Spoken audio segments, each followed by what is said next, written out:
Ladies and gentlemen, good afternoon and welcome to another edition of Workforce Wednesdays. This month's fashion career panel has these wonderful standing here before you. My name is Arya Zarenkelk. I'm going to be your host slash facilitator. Today we have some really great local talent and representatives from other major brands and organizations here to come and talk about themselves. The way this is going to work is I have some questions that I'm going to ask our panelists for the next, maybe 60 minutes or so. And then we're going to take questions from the studio audience after a quick break. Thank you so much for tuning in. And we're going to start by having the panelists allow yourself to introduce yourself. Hi, I'm Natalie Burke. I'm a recruiter at Old Navy. And I have a background in fashion and retail. My name's Dario Smith. I'm the director of product at a made-to-measure men's fashion house, Ice and Triple Threat. I also do photography and product development. Hi, I'm Rebecca Kahua, and I'm the owner of a sewing contractor, DAD Sewing House here in San Francisco. Excellent. Thank you, panelists. I would love to start by hearing, to answer this question, what did you want to be when you were younger, right? When you were first thinking about careers, what was the first thing that came into mind? And feel free to, whoever wants to start can start. It doesn't need to go in this order, per se. Let's start. I initially thought I was going to be an animator at Pixar. Did not happen. For me, I didn't know what I wanted. I just knew that I wanted to be in a position where I had the ability to create freely and to just be my own boss. But I just wanted to be creative, so I didn't have a specific thing at all. When I was younger, I wanted to be a doctor. That clearly went in a different direction. I would say as I got older, I definitely wanted to be in touch with the creative space. I didn't know how that was going to translate yet, but definitely wanted to be in touch with fashion. Interesting. It's fun to notice how whenever we start out on our career paths and journeys, we never really know what the goal is. We just have like a vague framework that we're always kind of working with. I'm sure that's very similar in common for a lot of people. Panelists, I would love to know, when was the moment you knew you wanted to be connected with creativity, with the arts, right? So Daria, you talked about like wanting to be an animator for Pixar. Natalie, you were talking about I just knew I wanted to be in creative space. Same thing with you, Rebecca. What was the moment, or thinking about like the time or the epic in your life when you knew, yes, the creative arts, that's what I want to do. That's what I want to be involved in. I can start. I was heavily involved in music when I was younger. Started playing the piano when I was 5, but in high school I was into singing and took voice lessons, part of a big choir group, and I think having that experience in the creative space musically really kind of got me inspired, and if there's something I was good at, it was something I enjoyed. It sounds so cliche, but I kind of knew when I was younger. My grandfather taught me how to draw when I was about 4, and I still to this day, like if I find a napkin or if there's a blank piece of paper, it just looks like something that should be drawn on. And that translated into a bunch of different creative ventures, I would say, up until I got to fashion. So I had started a small t-shirt line out of high school. I would say before that, there was a program I went to at San Leandro High called SLAM, which actually was my first introduction into like digital creativity. And there were classes there that taught us like Photoshop, and took my first photography class there. Somewhere in my trajectory, I attempted photojournalism, but found out quickly that wasn't what I wanted to do. So I would say I've pretty much been in creative space my entire career.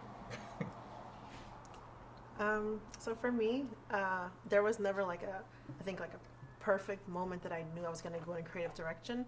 But in general, I hated academics in school.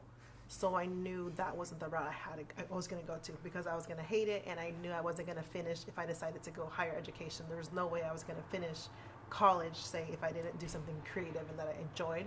So that's when I was like debating on what route to go, either fashion or interior, and then I really hate math, and I took an interior design class, and there was a lot of like architectural math, and I was like done, dropped out. And then I went to the fashion, and there's still math involved, but it wasn't as hard. But and I did that, but I didn't know if I was gonna go fashion or what route, but I just knew I was gonna explore that, and that's kind of what I did. Interesting. So if I heard all y'all correctly, some of you were already directly connected to creativity through things that had nothing to do with fashion, and it still inspired you. And some of y'all were like, well, I don't like everything else, so I'm going to just stick with what I like, which is totally fair. I think that's really cool. The path is always so windy. There's no such thing as a linear career path. Thank you, panelists. I'd love for you to share with the studio audience your very first non-fashion job. What did you do? Who was it for? You know, what was the experience like? I haven't had a non-fashion job. Ever? Yeah. Wow. So I don't know, Jealous. it makes me rare, but yeah, I was lucky that I had the opportunity to kind of jump in straight out of college. So Bussing tables. It was my first job was actually a fashion job. My second job was my first non-fashion. Who did you bust tables for? What was the name of the restaurant? Uno's Chicago Grill. Hated it. Hated it. So for me, it was grocery store, Safeway, and I actually worked there through my entire college education, which was good. But that's when I realized that I had to go to school because if not, I would be in a career that required me not to use my mind and my creativity. Just like I was like a zombie, just scanning groceries. And I realized it's the type of job that I would get if I didn't have like an education. So in something. So then I was like, all right, let me go back to school. And then I had to choose, like I said, chose something that I was interested in, and then started pursuing that. So yeah, Safeway. Excellent. Thank you, Dario. Thank you, Rebecca. If I may ask a follow-up to that, what were some of the skills and experiences that you gleaned from your non-fashion job that you then put into your fashion work? I'll start on that one. We're talking about the first job I had, which was Safeway, and in that, like, I learned that I had a lot more to offer, like I mentioned, than just being a zombie and a corporate kind of employee, and I wanted to be able to use that and use my mind. But just in general, working outside of fashion, everything that I've done and all these other little attempts and careers and projects that I've worked on, interning, and I've helped on movie sets, I've helped on, I started a nonprofit, and all these things that I learned from those experiences all applied later on to what I'm doing now, which was obviously really valuable because they were all things I didn't know. But once I chose my business path that I have, which is a nonprofit, the Designing a Difference, where we train people, teach them how to sew, help them get jobs within the fashion industry, and then now my business side, which is a clothing manufacturer. So all the skills that I gained from being at Safeway, I actually became like the manager right away, like pretty early on, just because I was bored and I just wanted more responsibility. So that leadership qualities came in when I was organizing the nonprofit and organizing charity events. Again, the leadership quality and ability to reach out and ask for help and build a business plan type thing, that all came into use when I started my business. And then working on movie sets, I helped also help actually raise funding for a movie. So I had to raise funding for my business as well. So all these little things that I did was so random, had nothing to do. I was organizing groups to feed the homeless in San Francisco, nothing to do with like fashion, right? But I actually took that passion for community service and fashion, put them together, and created this idea that I have now, which is Designing a Difference, which is these two passions, put them together. So for me, like I always tell everybody, it doesn't matter if you don't have a straight career path that you want to be in, just keep active and keep doing stuff. Keep taking classes, volunteer, intern, go to events like this, talk to people, and that it all applies at the end. So.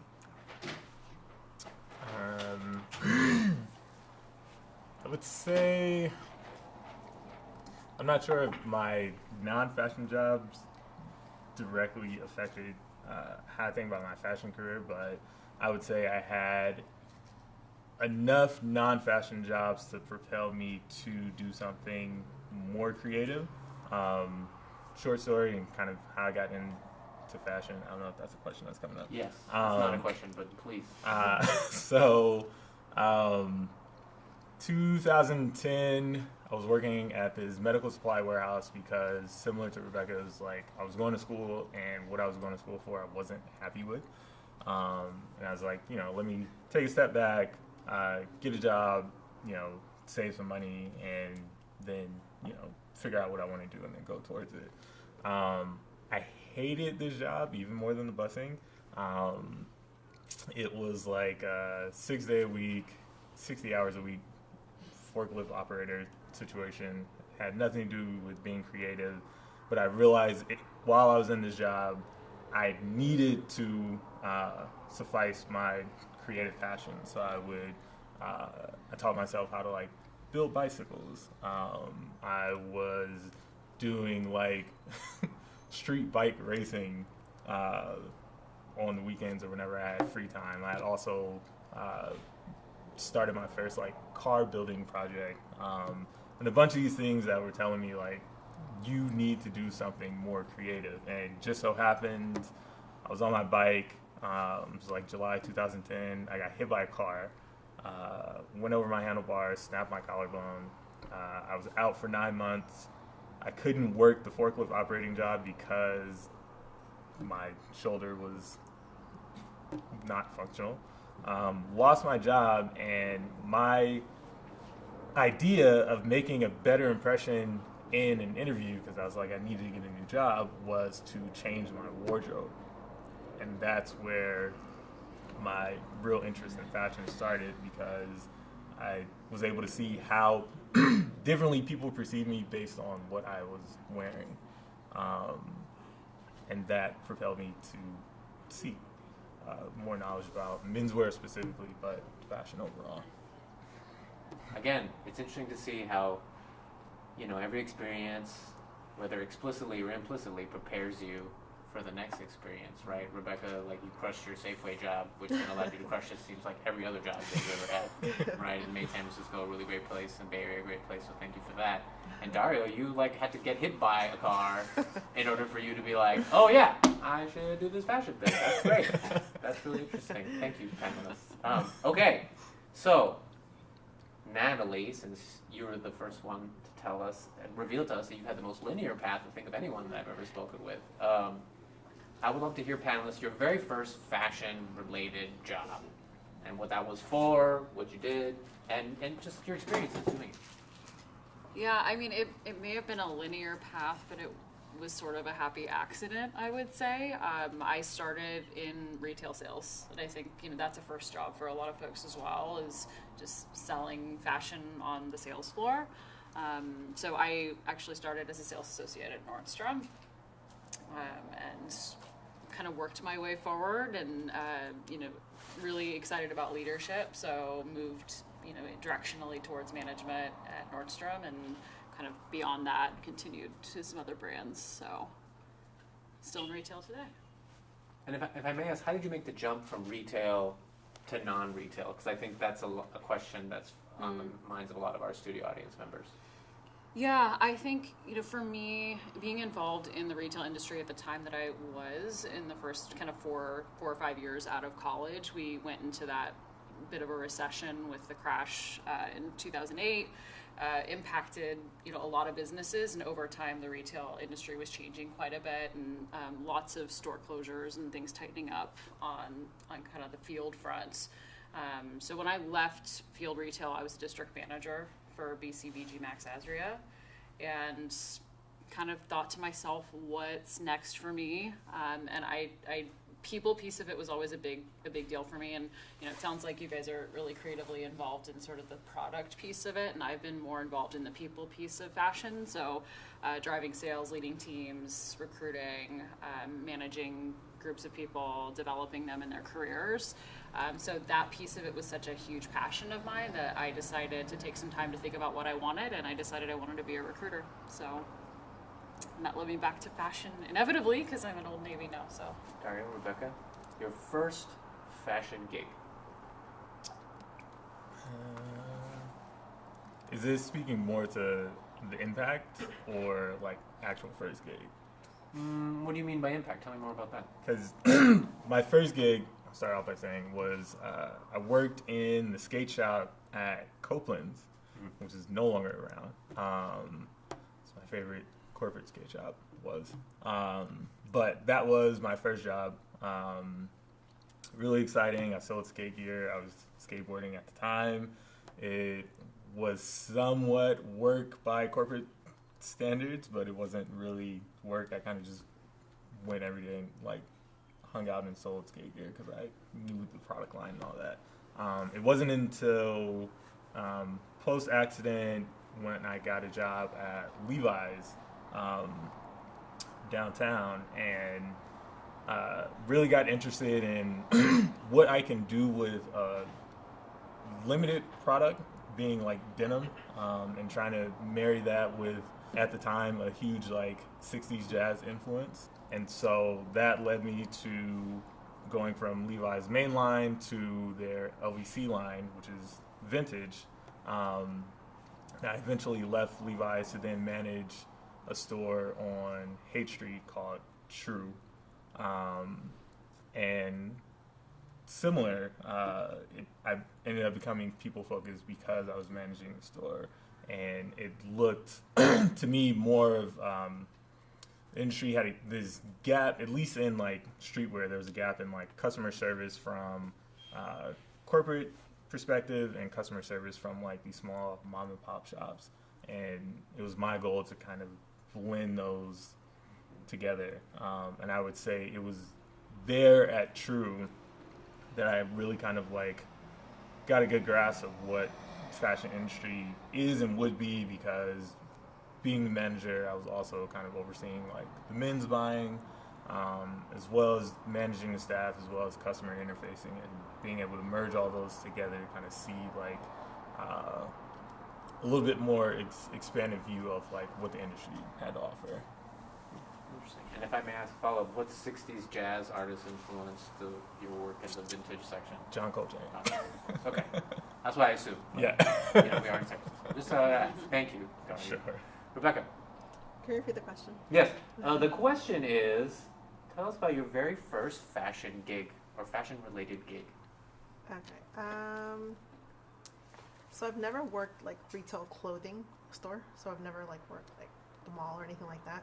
Safeway was like my real only job, and then I started doing my own things after that.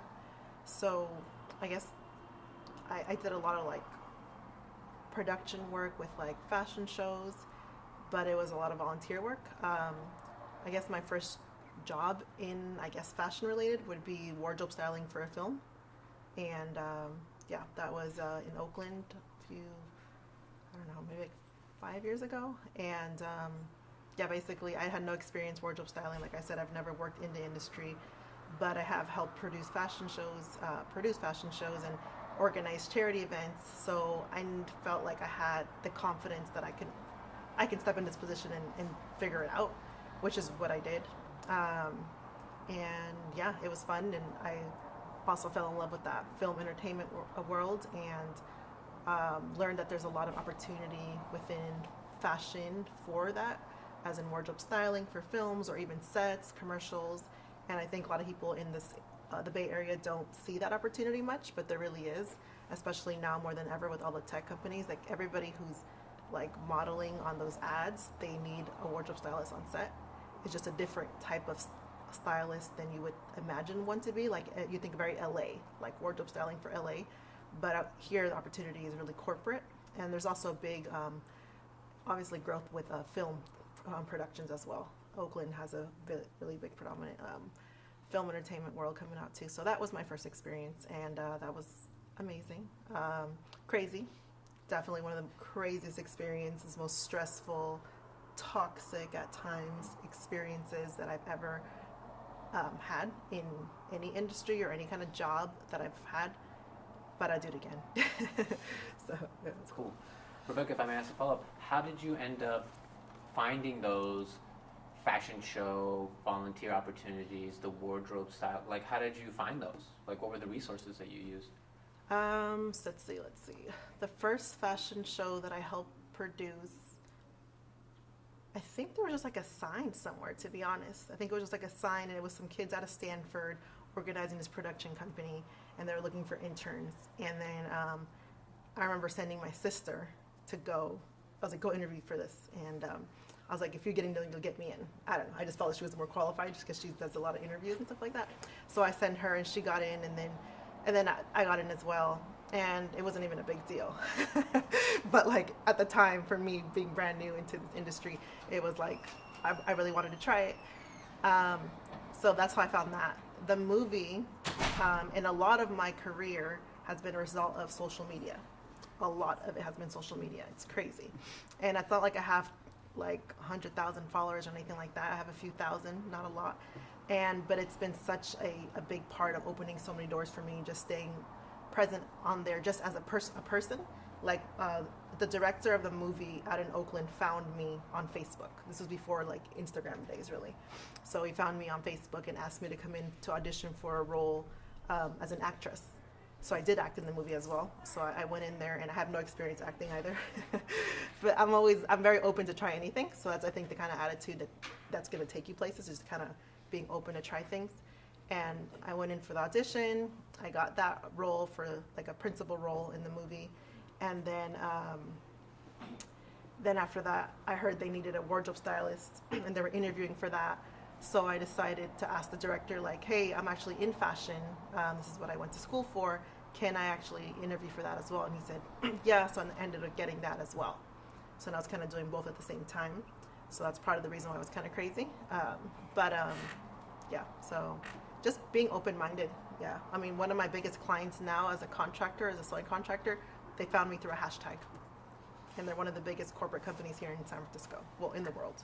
So it's amazing how hashtags and social media really can open doors. Okay. Thank you so much, panelists. I really appreciate that. So if I was hearing that correctly, a lot of the times it's being open, saying yes, taking positive risks, as well as also not being stagnant, not being complacent, and saying to yourself, okay, am I satisfied? Am I happy here? Yes, no, maybe so. If not, what's the next step? Where can I move beyond that? And it also really sounds like it's people to people. It's like personal relationships, ultimately. You know, Natalie, in your case, I was managing people and managing projects, and that helped me expand. Dario, in your case, it was like, well, I'm not really super stoked on where I am, and I need impetus to move. And in Rebecca, in your case, it was, you know, taking a positive risk and throwing yourself in a situation and you didn't know what was going to happen, and it's Stanford related. So, interesting. Okay, what is the most important non-technical skill in your mind and from your experience to be successful in fashion? Networking is, I feel like, especially as an entrepreneur or trying to do your own thing or trying to be independent, that's huge. And just being able to maintain relationships, and in order to do that, you have to kind of have something to offer as an individual. People, like, I do know a lot of famous people, influential people. I know a lot of athletes. I know a lot of celebrities, and people are like, how do you know these people? And it's constantly like, I mean, I'm able to maintain a relationship because I have something to offer, and that person wants to stay in touch with me as well. So you have to have something to give. So people are like, people ask me sometimes, like, oh, I want to hang out with this person. You know, I'm like, okay, why would they want to hang out with you? And it kind of sounds kind of like a mean way of saying it, but it's kind of true. If you're coming in with not a lot of experience and you want to help, if you want to like be in that person's position or around that person, offer them your assistance. Can I help you for 6 months as your intern? Even if they're not looking for an intern, you know, and just offering that, like, hey, I have some experience organizing events. I heard you're doing a fashion show. Can I come help you? Just kind of offering an exchange, like a mutual benefit kind of has to be there. And then people really, I feel like, feed off of passion. So if you constantly telling people what your dreams are, what your goals are, people want to help people. And that's, I feel like, the best way to get anybody to want to stay in touch with you. Because people want to help people naturally. It's like a natural thing. So like, if you say, I want to be a designer, I want to do this, they're going to ask you a little bit of background, like, what have you been doing to get there? And if you don't have much to say, they're probably not going to be that interested in you because you're not showing your ambition. But if you're saying, like, oh, I'm doing this, I'm doing that, and, you know, I've been volunteering here, I've been helping organize these events, they're going to be like, cool, let's stay in touch. That reaction will happen. That relationship will build on that. So definitely networking. I've been blessed enough to be able to so far get through every door that I've tried and have attempted to. Things I wrote in my business plan just kind of came to me, it seemed like companies that I wanted to work with came to me before I even try to reach out to them. I just think putting it out there, putting it out in the world is going to just help, and then telling people. So everybody in this room that you meet, tell them what you want to do, because they're going to keep that in their mind. And if they need somebody one day, I'm like, oh, remember that girl I met at CCSF? She wanted to do this. Let me reach out to her. Maybe we can partner on this together. And that relationship just grows from there. So networking for sure. And what would you say to the haters out there who don't believe in networking? Who say, I've tried networking and it has not opened a door for me. What would you say to them? I think, like I mentioned, the number one thing about networking is just having that positive mindset. So if you're entering something with a negative mindset, that you already have, that's what you're going to bring out. That's what you're going to bring back. That kind of energy you're going to get returned to you. So doors will continue to shut because you're bringing that attitude into it. So yeah, for me, when something doesn't work for me, it never makes me upset. It never demotivates me. It's like, okay, cool. What am I gonna try next? That's the only thing, because for me, it's almost like fun. It's like a big. I feel like life is just a big game, and I have nothing to lose but keep trying. So why not? So that's kind of it. Thank you. Yeah, I'll go next, because to piggyback on that, I guess to answer the same question, in terms of networking, I'm obviously in the recruiting space. I always say there's never a conversation that I didn't take something away from, even if it didn't open a door for me or get me my next job or get me somewhere down the road. I always learn something. I talk to candidates every single day, and I learned something new about a skill set or something new that's coming into the industry, or what another company's doing right now and how I can share that information with my team. So there's always something that I'm learning from every conversation that I have. So yeah. Can I ask you something? So based on, as you're a recruiter, I haven't interviewed for a lot of jobs. So what do you look for in somebody that you're going to employ? Yeah, well, actually, that's interesting that you asked that, because I think my biggest non-technical skill that is important in the fashion industry is communication, ability to present yourself in a very elevated way, be able to communicate the why behind your creative designs or whatever the lane is that you're in. From a functional role perspective, it's really all about how do you present, how do you speak to your work. I would say, just even thinking about our internal teams and the way that we all function together, there's a lot of cross-functional partners that have to work together to bring fashion to life inside an Old Navy store. So, having people in the production side, in the inventory management side, in the creative space from, design perspective, all of those people speak different languages and have to be able to speak together to make that product come to life. So I think communication is such a huge piece of the business. Outside of technicalities or software skills or whatnot. Exactly. But, yeah. Sure. Dario. Great synergy. I agree heavily with both of them. I guess I would say being self-aware. It's not so much a skill, but fashion space changes often, and a lot of times it's easy to lose yourself kind of chasing what's going on. And I think similar to what Rebecca was saying about being able to network and really show this is what I have and this is what I have to offer, and being very honest with yourself about what it is, where you are in your position or in your trajectory, and where you're trying to go, and what you can trade to get to your next step. And that really comes from understanding who you are and how you can impact. Because fashion space, or any industry for that matter, you don't want to just be the person who is status quo. You have to be able to offer something new and next, and the only way you can do that is by really listening to yourself and being able to bring out the best product you can. Wonderful. Thank you, panelists. So to recap, Networking, very important. And then the kind of sister to that is clear and concise communication. And something that I really truly believe in and I coach clients with is knowledge of self. Knowing what are the strengths, what are your areas of improvement, and then really leaning heavily into the strengths and then working on your shadow side. Nothing wrong with that. Nothing wrong with that. Thank you, panelists. I really appreciate the non-technical analysis because we are in San Francisco and the Bay Area is like super tech, Yeah. right? And I think we forget that we're human beings and we're not really built for that stuff.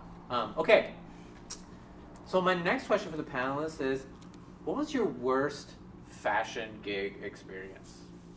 My best was my worst too. Oh, okay, cool. Because that was the next question, but I would love to hear the yin and yang of that right Yeah, now. so that the movie set again, it was an amazing time to be on the film that I was on. It was actually for Marshawn Lynch. They were filming a movie about his life. Oh, wow. And it never came out, but it was a crazy experience. And I don't know if I should say, the director was a little crazy. So we dealt with a lot of like back and forth. You know, you guys heard of the Me Too movement. A lot of that stuff as well was going on. So it was just a toxic environment, but it was also so exciting and around so many amazing young people that are really excited to be a part of something so big, especially for the community, the people that there was kids involved as actors, there was adults, there was teenagers. It was just such a diverse cast and everybody was just excited. But then we did have to deal with some hierarchy that wasn't the best people to be around. So, and then in a very small budget, and a lot of times I think in fashion we deal with that, especially in the Bay Area. Fashion is seen like under the radar. It's not seen like an affluential kind of thing that's really respected. So like when it comes to even designing, people are like, oh my God, this is how much it's going to cost to make one thing, or even on set for a small film, they might not have the biggest budget. So just having to dress 100 people on like a very, very small budget, I think it was like $1,200 to $1,500. Wow. Yeah. So, I mean, I like challenges. So for me, again, I reached out to my social media and I was like, hey, we're reenacting the hyphy movement, which is really fun. So I'm the same age. Marshawn and I are the same age. So I lived all that. 2004 hyphy movement, you know, that era was my era. So I actually had some stuff from high school that I still kept. And I just reached out to all my friends, social media, posted like, who has any stuff from 2004, 2002, and specific things like J-Lo velour outfits were really in. Back then we had the Payless white shoes. I don't know if you guys remember those like white shoes that I used to wear, and just like Rockaware, Baby Fat, all that kind of stuff. I'm like, who has that? So just reaching out to them and just thrift shopping and just making it work. So that was definitely hard, but again, it was amazing. So yeah. Thank you, Rebecca. I have a couple of things that are coming to mind. Again, I've been in the business-related side of fashion, where it's really the selling piece of it. And I think sometimes we forget that it's such a creative space, but there is a business part of fashion that's kind of, the purpose is to get it into the hands of the client and, produce a sale to some degree. I know, that's not all of it, but it's definitely a piece of that. So I would say I had a very challenging visit from an executive at a fashion brand that I was working with. I was a district manager at the time, doing some walkthroughs. Business was really tough in the stores. Kind of back to what I shared earlier, I think with a lot of the online e-commerce development, that's really another piece that's impacted sort of the retail space. So store sales were tough, and I had a really tough visit, and this executive let me know that things weren't going well.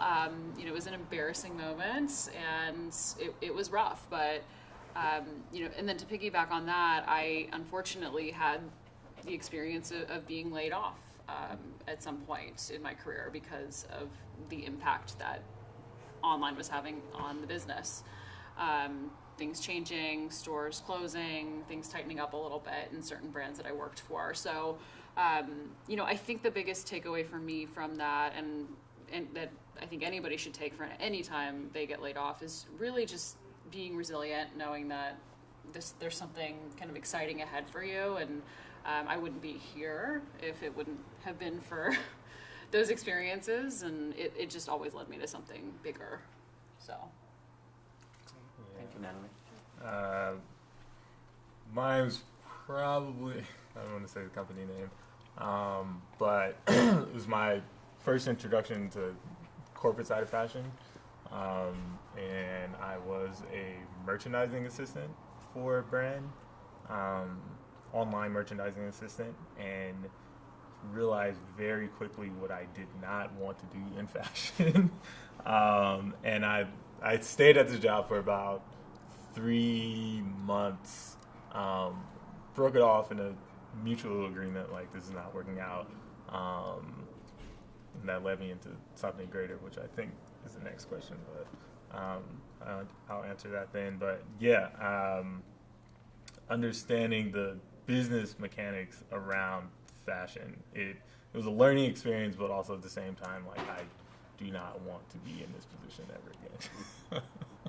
Wonderful. Thank you, panelists. So if I heard it correctly, some of it is cultural, right? The culture of the workplace. Sometimes it's the pressure of the workplace. Sometimes it's the pressure of the objectives. Sometimes it's literally like, well, these are all the resources we got, and you got to go and make it happen, right? And sometimes it's just not a good fit, right? And, you know, I really appreciate what you had to say, Natalie, about how sometimes, you know, the best things come out of things that seem really crappy and really sucky. So now the counterbalance. Best fashion gig memory experience. Like, what's like, oh my gosh, I can't believe that just happened. That was amazing. I can start. Yeah. Following the job that I hated, I got a call from a producer at BuzzFeed in LA, and they needed an on-set stylist for a 2-part series they were running. It was one was for this group called the Try Guys, and if you follow them on YouTube, they do a bunch of videos where they like try random things. It's a group of 4 guys, super funny, but they wanted to do a makeover video. And then the second half of that was showing guys of different body types and statures and such how to dress for their body type. And came out of the blue. I don't remember. It was either email or Instagram direct message. I forgot, but had a Skype interview with these guys. It was maybe a 2-week interview process. They flew me down to LA. Spent the week shooting 2 separate videos. Had to purchase, and Rebecca had a limited budget to purchase and style multiple guys for multiple videos. But I would say it was probably the funnest time I had, especially being able to say, like, you know, I've done this, it's recorded, it's on video, these are my views about how guys should dress and how to properly dress for your body type. Those videos, because I don't want to sound too modest about it, because I'm actually really excited, but those videos combined, I think, are at like, I don't know, 15 million views or something. Yeah. That's great. So for the dudes paying attention at home, or those who see themselves as dudes, what are like some 2 or 3 really quick tips for how to dress as a body type for a man? Because I want to know personally, so you're here, so I might as well do that. Fit and comfort first. Going back to what I said earlier, being very self-aware. I think the industry has led a lot of guys astray to thinking like slim is fit, and that is not the case. Even for guys who are slim, like the slimmest silhouette is maybe not something that works for your body the best. Consider your silhouette, I would say, before you consider colors, and then consider colors before you consider patterns. Great. Thank you, Dario. I appreciate that. Natalie, Rebecca, the best. The best. I guess I'll go. I guess I told you guys already. But I guess if I'm going to say the best, my favorite is what I do now. Honestly, every day is fun. I basically channel my creative outlets every day in several different ways through several different people's projects. So people come to me with the design that they want to sew, and I have the manpower to sew them. And I help them, help edit their designs and get their idea to actual tangible product, which is fun because I get to dab into so many different like worlds. Interior design, which is something I considered. I do decorative pillows. I've done meditation pillows. I've done all lanes of fashion: men's apparel, women's apparel, knits, dresses, tops, wovens, and also a lot of opportunities coming up about wearable tech. Obviously, we're in this environment, and there's a huge need for it.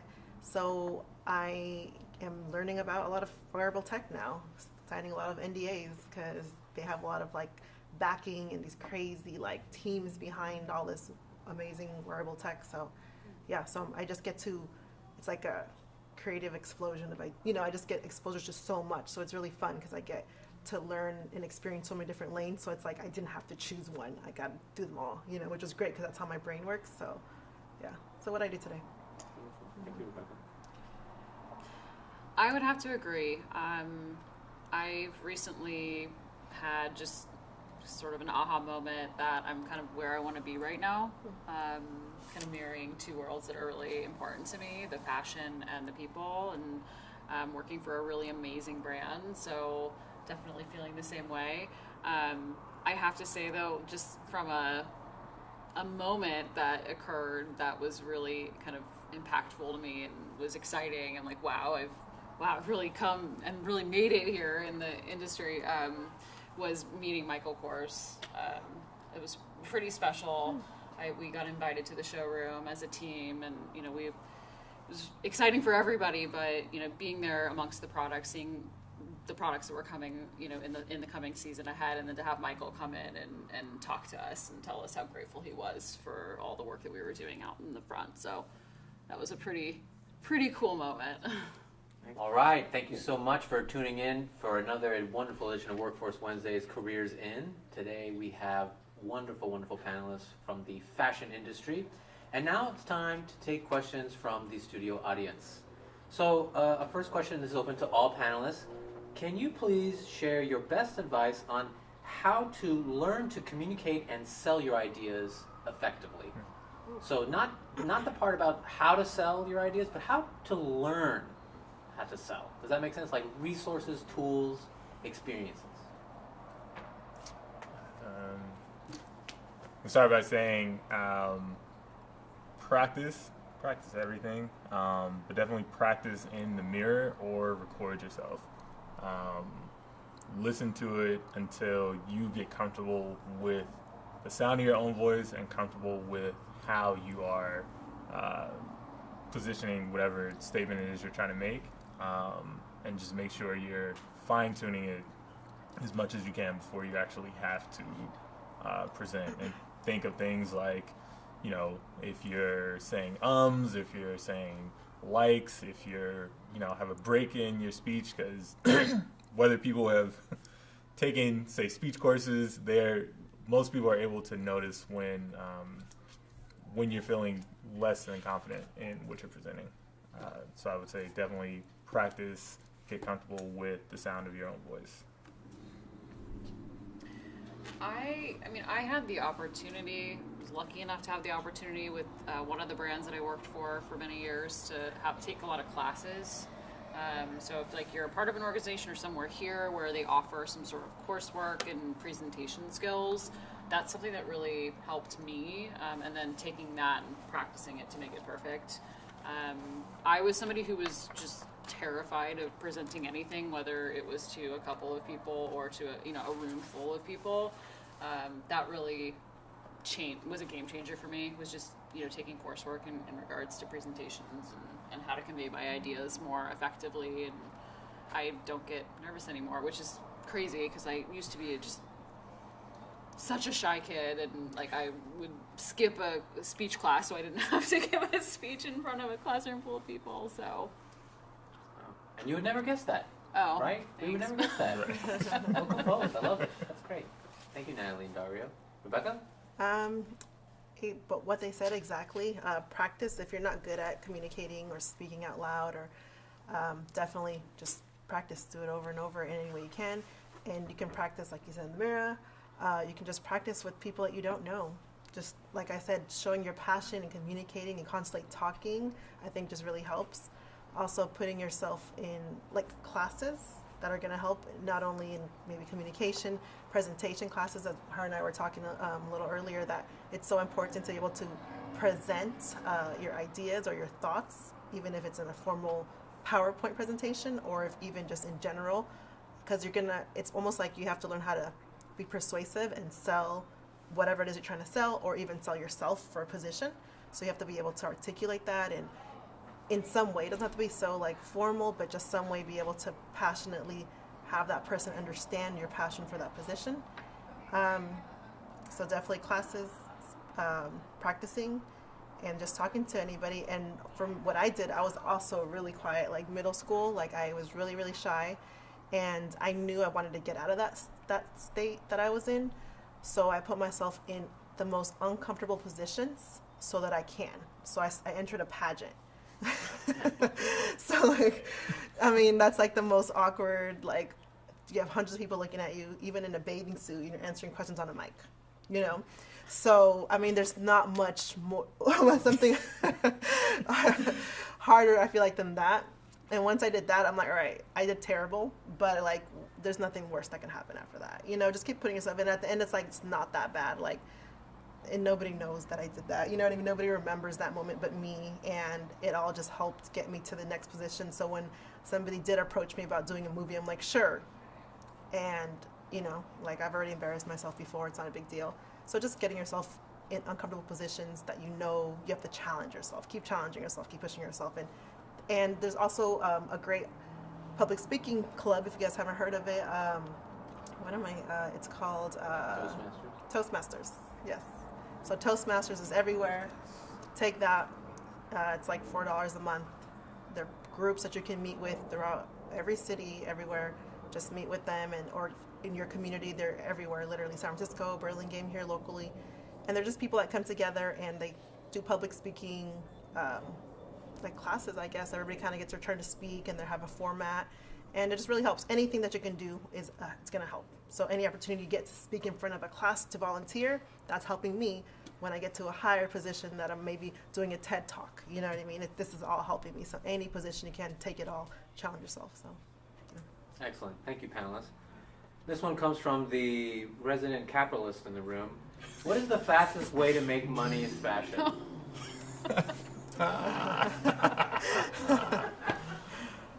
Man. Fastest way. The fastest way, yes. Sell the shirt off your back. Right.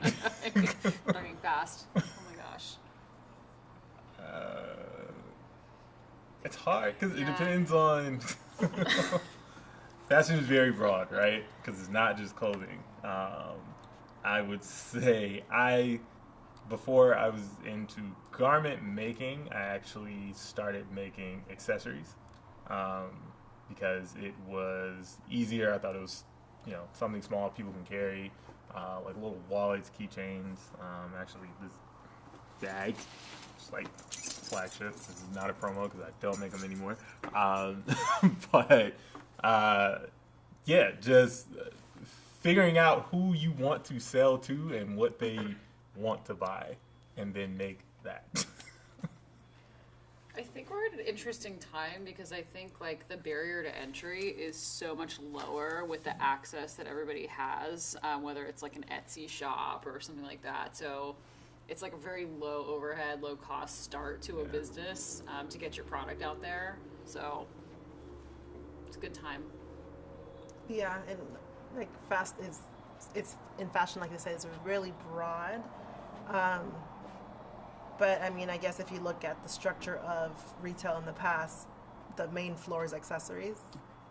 In every like big store that you go to, department store that you go to, so accessories has a value because everybody kind of can buy it. It's easy, accessible. So, but then like if you're talking about like production, I mean, people make really good money just off screen printing and selling their shirts. It's you're buying a blank and you're just putting your design on it and then selling that. It's quick turnaround, so that's a quick way to do it. So, yeah. Great. Thank you, panelists. So, screen printing, figuring out who your market is and making what they want, and then selling the shirt off your back. Those are pretty good. Those are pretty good. Thank you.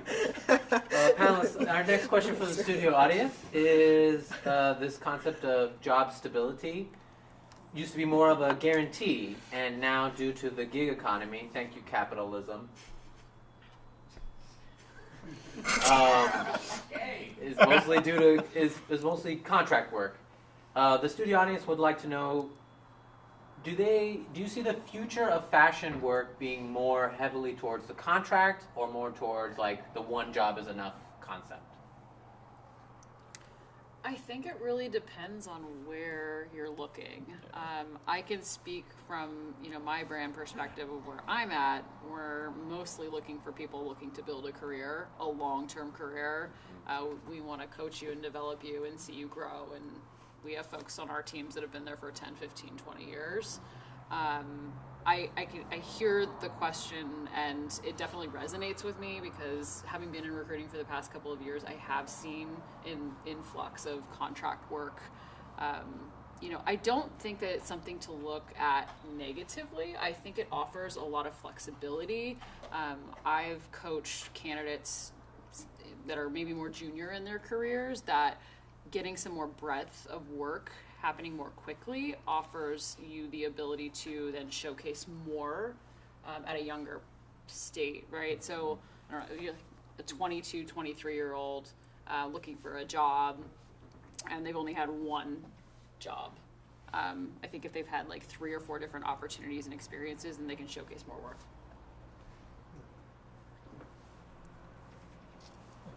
Repeat the question. Yeah, I guess if I'm reading this question correctly, it's like people want to know: can I expect that the future of fashion will be more contract gigs, or will it be more like full-time gigs with like benefits,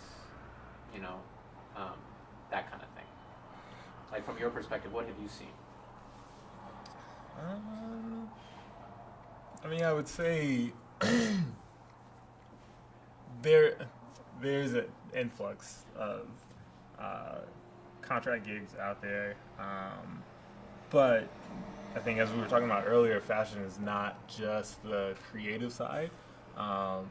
There's a lot of analytics that goes into fashion to make sure that you're making the best product, or you're servicing the right clientele and things like that, and all of those are transferable skills outside of fashion, but I think you can use across multiple industries. So for fashion specific, it really, like we were saying, depends on what level you're at. Like currently, I'm in a founding member of a company where I'm doing multiple jobs. It would be great to hire someone on to do at least one of those really well. But it depends on where you are in your career. If you're at, a larger corporation, and they need, say, talking about this earlier, but if they need someone who's like really good at merchandising, they're gonna keep you there if you're doing your job well, because it is a skill that is, very necessary in the fashion industry. I think a lot of kids come out of college, specifically like art schools or fashion schools, with merchandising degrees, and that's because that is like, especially with online shopping, that is a very critical part of the sales process, is making sure that the products are where they should be with the right copy, right photos, so people can purchase them. And it sounds simple, but little mistakes of like wrong photo, if it's the wrong price, if it's something weird in the copy and people just aren't gravitating towards it, like you in a merchandising position, that is your responsibility to be able to survey that and make sure that the customer is able to make it to the site and purchase the product. keep the company running. Awesome. Rebecca, do you have anything you want to add? I guess it just really has to do with where, what perspective and position you're looking at in the industry. Because I feel like if you are more corporate, if you're working a corporate job, they're looking for long-term contracts. But it was interesting, today I had a conversation with somebody who came in with wearable tech, so she's a possible client, and she's developing this wearable technology outfit. And they need to find a partner, a sewing house, and I am a sewing house, but none of the other sewing houses in the area want to work with them because it's really tedious work, and it's not large scale production. It's more like small prototype runs, 100 units. So it would be, I could do that for them, and I could take the time out to learn how to sew their product. But the thing is that, guess what? Their technology changes so much that this prototype might be completely thrown out, and they're going to do another prototype, so I'll have to relearn that one, or it doesn't even require any sewing anymore. So I just learned that for nothing, you know? So like that's definitely like short-term contracts. So there's a lot of different lanes, and I think there is a lot of short-term like contract kind of thing.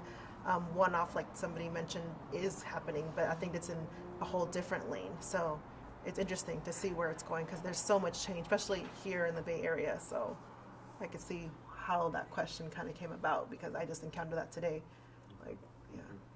If I may Yes, add please. to that, the contract thing in fashion, I think, is not as unstable as people may think it is, and I think that's kind of where the question comes from. But effectiveness in a contract position will pretty much solidify your stability going forward, I think, in fashion. Because a lot of times, if you're like a great graphic designer and the graphic you created for this t-shirt company is selling well, they're going to come back to you. And more than likely, if you keep producing at that same rate, they're just going to ask you to just stay with the company. So, yeah, so keep that in mind. Networking is important. Networking is important. And maintaining those relationships. Yes. So even when I have a contract, guess what? I'm even though I don't talk to the person who got me the position that I have with this company, I'm still reaching out to that person and maybe inviting them out for coffee. Let's catch up. Let's, you know, or inviting to, I throw parties sometimes, so inviting it to our party, and they're pretty cool. People want to come, so, you know, things like that. So maintaining the relationships is just as important. Wonderful. So it sounds like sometimes it depends. You know, the bigger brands will offer more stability. The smaller brands may or may not offer more stability, but no matter what, if you go in, crush the job, it will lead to more jobs, be them contract or full-time. Mm-hmm. Okay, the next question from the studio audience is, what are some of the trends that are like being ignored right now? And so let me give you an example. Right now, a really huge thing in streaming world or video production world is video game streaming. Mm-hmm. And like streaming video game battles, right? And that to me was just like mind-blowing when I heard that last week, where, for example, like every time there's a video game battle that's streamed, it's like the Super Bowl. Like it's with that, like on that kind of level, right? And you know, of course, only video game players know that, right? I'm curious, is there anything kind of like under the radar for fashion right now that people aren't really paying that much attention to, that, you know, for the studio audience at home, they should really be paying attention to? Yeah, exactly what you said. So I, like I said, network a lot. So I get in several circles. So one circle that I've gotten connected to is the Afro tech community. And they have this big tech convention out here. And it's amazing because learning about what they're doing and everything they're creating, there's a huge trend in gaming, sports entertainments. And they're starting to create like these virtual teams that are funded by the public. So just say the Warriors was a video game, and the people who are funding the organization is the public. So this is not even like really, this is like word of mouth within the industry right now. It's not even a platform really on it right now. Mm-hmm. So could you imagine the opportunity when it comes to merchandise for these fake sports teams? Wow. Yeah.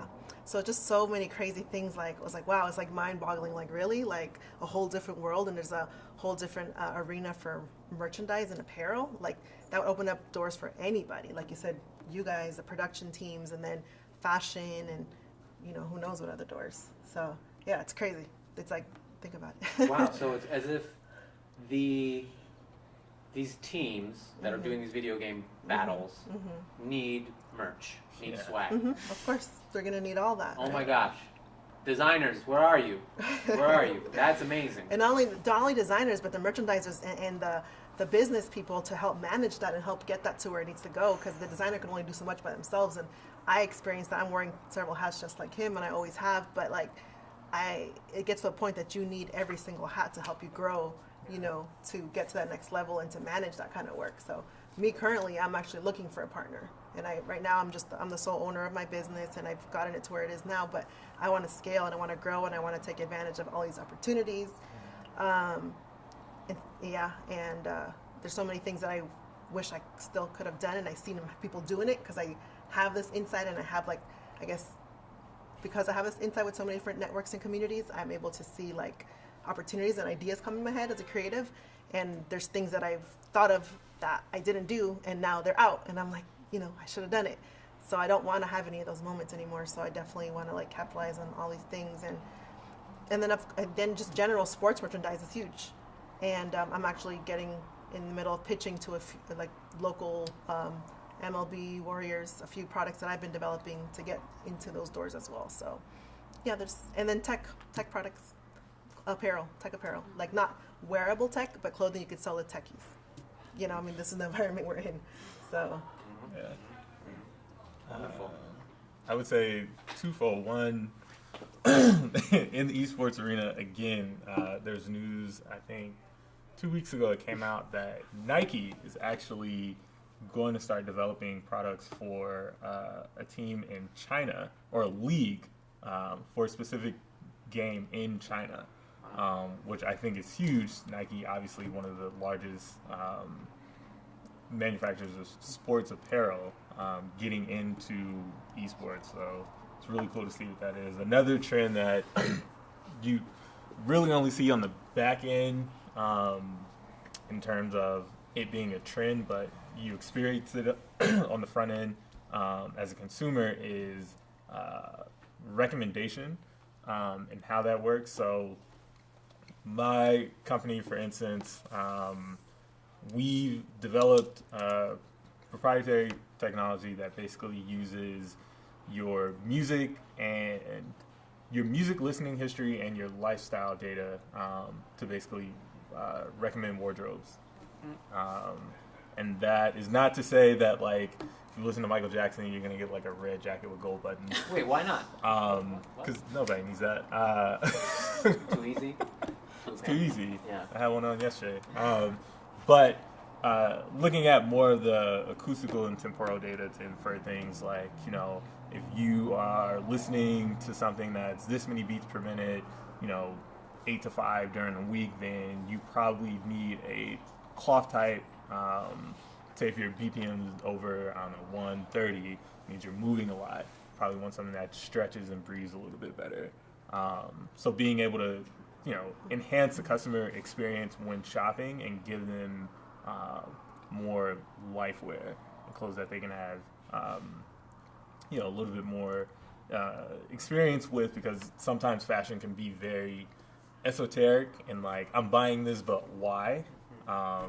But it's good to be able to point a finger to something and say, like, all right, you know, I did listen to this, and this does make me feel like this color today. Cool. Thank you, Daria. Yeah. Anything to add? Yeah, I think just very generally, I think there's, to piggyback here, like there's some interesting things happening in the sports world. You know, in the sports apparel world, Nike, Under Armour, they're doing some really interesting things from a tech design perspective.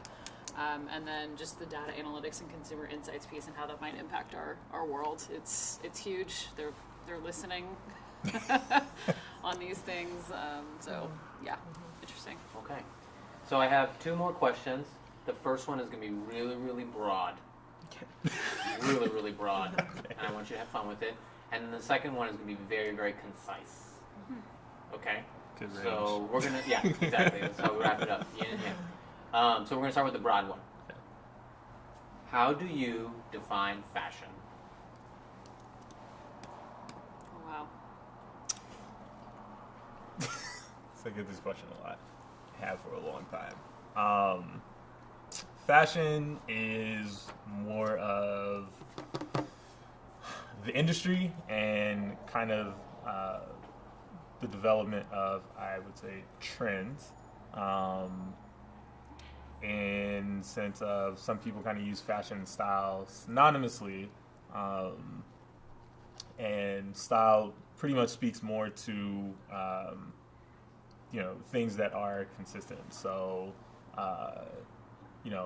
fashion may give you an updated version of Doc Martens, Doc Marten boot with, I don't know, Pokemon on them. But the Doc Marten boot itself is a style staple for someone who's really into like 60s mod culture. So, yeah, fashion trends for the most part. To me, I guess I would say fashion is the expression of me visually. I mean, just to keep it simple, I get that there's, trends and we follow them and there's that's all happening and it's definitely dictating what we wear. But for me, when I put something on in the morning and I make a selection, I'm expressing myself and what the image that I want to put out into the world and how I want people to see me. Yeah, so I agree. I think fashion is like self-expression of your comfort zone, and where you're limiting or stopping yourself from going further, and where you feel comfortable in. So it's just like your comfort. Interesting. Thank you. If I just ask a quick follow-up to that, do you ever feel like fashion is a battle? Like, whenever you're like suiting up to go out in the day, and I ask this because, I've been dating a young lady for a while, and every day it's like, okay, I gotta sit here and pick out my outfits, and for me that is so beyond my world. I'm like, okay, what's next in the closet? Like, I'm just gonna throw it on. Don't judge me, darling. No. Right? With shoes today. Right. Well, she bought me gold shoes. That's what I'm saying. But it's also like I know I'm going to be coming to a fashion career panel. I'm going to have something a little bit more than normal. I'm always wondering, like, the mindset when you're putting clothes on. Do you ever feel like it's like, okay, I'm going out in this arena and I'm going to be the winner today? Yes. Yes, for two reasons. I really like your shoes, by the way. So, first, I would say, me personally, if I am dressed poorly, I only have a chance of having an okay day. But if I'm dressed well and I have a pretty crap day, my own presentation can actually elevate my mood. But I will say, to ease kind of the battle in the morning, is really considering wardrobe curation and things that work for you. Though I do produce clothes, my closet is not as large as a lot of people think. But I have a lot of items that, should I wake up and not feel too chipper in the morning, if I grab something blindly, most of the time it'll work with whatever pants that I'm grabbing. If I grab a jacket and a trouser, more than likely work together. So trying to minimize, I guess, the stress on the days when I'm not having so much mental fortitude for the style selection in the morning. Cool. Ladies?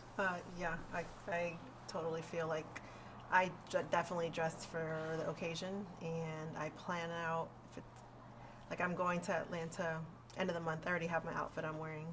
Like I plan out for occasion, and it definitely helps me feel more confident, and yeah, helps with confidence and just feeling good walking into that room. Knowing that I made effort, and usually, shows.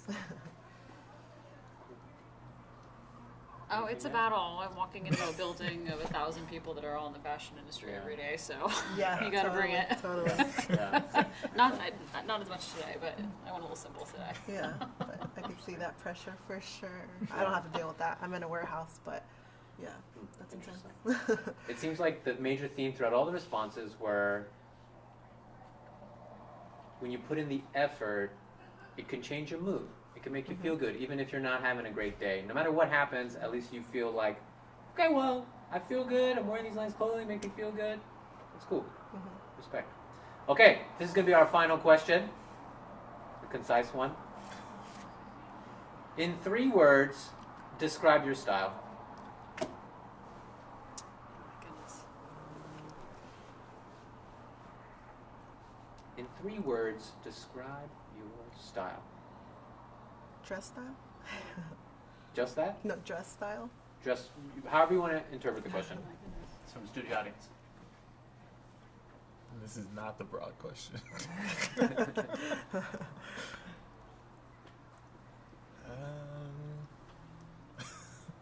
I have one word. Is that fine? Yeah, totally.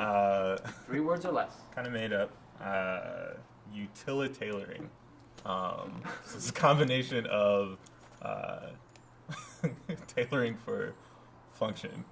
I always, make sure that I'm comfortable. Kind of what I was saying earlier. Really conscious of the silhouette, and then making sure that however I'm dressed that day, I can move about my day comfortably. Thank you, Daria. Okay. I guess I don't know about 3 words, but in general, I think I definitely dress to stand out, a little edgy, but still not overbearing, crossing the line. So I guess stand out, edgy, and yeah, like I dress, I feel like for an occasion I dress to impress. Like I like going to the room and being uniquely dressed. I enjoy that. So. Thank you, Rebecca.